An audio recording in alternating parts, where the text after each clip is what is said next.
सात संगत जी प्रेम से कहना, धन निरंकार जी। सात संगत जी, दासी आशा करती है कि सतगुरु माता जी की पावन कृपा से आप सभी महापुरुष अच्छे होंगे। सात संगत जी, अभी हाल ही में समागम भी हुआ तो आप जी ने समागम का अच्छे से लुत्फ उठाया होगा।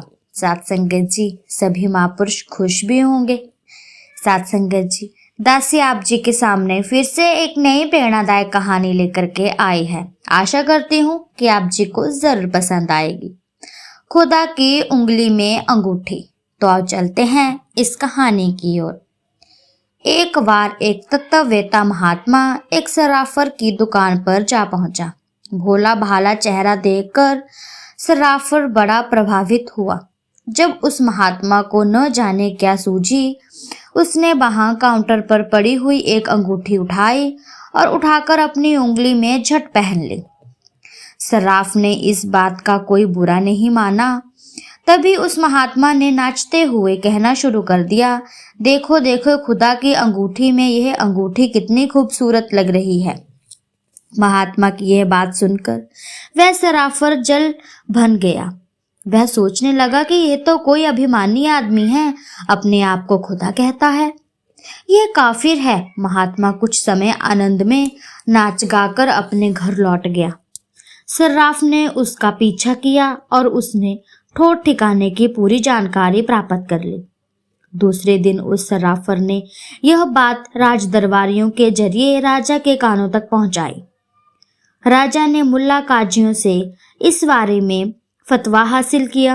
उन्होंने बताया, ऐसे आदमी की सजा मौत से कम नहीं हो सकती। खैर, उस महात्मा को राज दरबार में बुलाया गया और उसने पूछा गया, क्या तुमने अपनी अंगूठी में अंगूठी पहनकर यह कहा था कि देखो खुदा की उंगली में यह अंगूठी कितनी खूबसूरत लग रही है? तो उसने कहा, हाँ, मैंने ऐसा कहा था महाराज। अपने आप को खुदा कहने के जुर्म में तुम्हें सजाए मौत दी जाती है। राजा ने हुक्म सुनाया। ठीक है, उस महात्मा ने बड़ी निर्भीकता से कहा। राजा ने परंपरा को ध्यान में रखते हुए उस महात्मा की आखिरी इच्छा जानने की इच्छा जाहिर की। महात्मा ने मुस्कुराते हुए कहा, आप में इतनी शक्ति ही कहाँ कि आप मेरी किसी इच्छा को पूरी कर सकें? एक भिखारी दूसरे भिखारी की झोली कैसे भर सकता है? राजा बड़ा नेक इंसान था। उसने बहुत शांति से कहा, यकीनन मैं आपकी हर इच्छा को पूरी करने में समर्थ नहीं, फिर भी आप कुछ तो कहिए ताकि मैं अपने राजा के फर्ज का अदा करके सुरसुख हो सकूं। उस खुदा के बंदे ने कहा, ठीक है, मैं आपसे एक सवाल पूछता हूं, आप मुझे सवाल का जवाब देने की कृपा करें। राजा ने हाँ करते हुए कहा, कहिए आप क्या पूछना चाहते हैं? राजा, क्या आप बता सकते हैं कि सारी दुनिया किसकी है?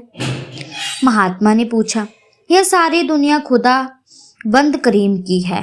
राजा ने उत्तर दिया, यह हिंदुस्तान किसका है? महात्मा ने आगे से पूछा। राजा हैरान होते हुए बोला, इसमें पूछने की क्या बात है? जब सारी दुनिया खुदा की है तो हिंदुस्तान भी खुदा का ही हुआ। आप हाँ या ना में जवाब दीजिए कि हिंदुस्तान खुदा का है या नहीं। महात्मा ने आदेश भरे लहजे में कहा, हाँ, यह भी खुदा का है। राजा ने झल्लाकर कहा, यह राजधानी किसकी है? महात्मा ने फिर पूछा, यह भी खुदा की है। क्रोध भरे स्वर में राजा ने कहा, तो ठीक है, यह आपका 6.5 फुट का जिस्म किसका है? महात्मा ने आगे से पूछा, यह भी खुदा का है। राजा ने चिल्लाकर उत्तर दिया। उस खुदा के बंदे ने फौरन वहां उपस्थित दरबारियों में से अपील की कि पहले राजा को फांसी पर चढ़ाया जाए, बाद में मुझे। मैंने तो सिर्फ एक उंगली की ही खुदा की बताई थी, जबकि इसने अपने सारे शरीर को ही खुदा का कह दिया। राजा की आंखें खुली रह गई। उसकी समझ में उस खुदा के बंदे की बात झट से बैठ गई। राजा ने झट उसके कदमों में सिर रखकर उससे अपनी गलती की माफी मांगी और स्वीकार किया कि ये सब कुछ खुदा का है। यही मानना ठीक है, ऐसा न मानना कि कुर्फ है। काफिर वह नहीं जो हर चीज को खुदा की समझता है, बल्कि काफिर वह है जो खुदा द्वारा दी गई नेमतों को अपना समभक्त बैठाता है। तो साथ संगत जी, हमें भी जो कुछ भी इस दुनिया में प्राप्त हुआ है, चाहे वो परिवार है, रिश्ते नाते हैं, चाहे धन दौलत संपत्ति है, सब इस ईश्वर का ही है। ईश्वर ने ही हमें दिया है और ये बाद में इस सब को अपने में समेट भी लेगा टाइम पर। तो साथ संगत जी, हमें भी इस दौलत का, अपने बच्चों का या रिश्तेदारी का या अपने किसी भी सम्मान मान का घमंड नहीं करना है, जाति पाति का घमंड नहीं करना है। ये सब कुछ खुदा का है और खुदा ही इसमें खुद फिर समेट भी लेगा। तो साथ संगत जी, हमें भी एक सादा जीवन जी करके, जैसे कि इस महात्मा ने बिल्कुल अच्छे तरीके से समझाया है कि सब कुछ खुदा का है, तो इसमें खुदा का कहने में गलत ही क्या है।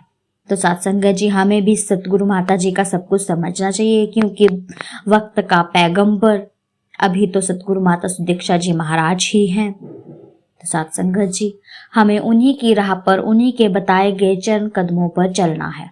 तो साथ संगत जी, दासी की कहानी आप जी को अच्छी लगी हो तो चैनल को लाइक, शेयर, कमेंट और सब्सक्राइब जरूर कीजिएगा। ऐसी ही छोटी छोटी प्रेरणादायक कहानियां दासी आप जी के सामने लेकर के आती रहेगी। और हाँ साथ संगत जी, आप जी कमेंट में जरूर बताइएगा कि आप जी को कहानी कैसी लगी है, ताकि दासी ऐसी ही कहानी आप जी के सामने फिर से लेकर के आती रहे। तब तक के लिए धन्य निरंकार जी।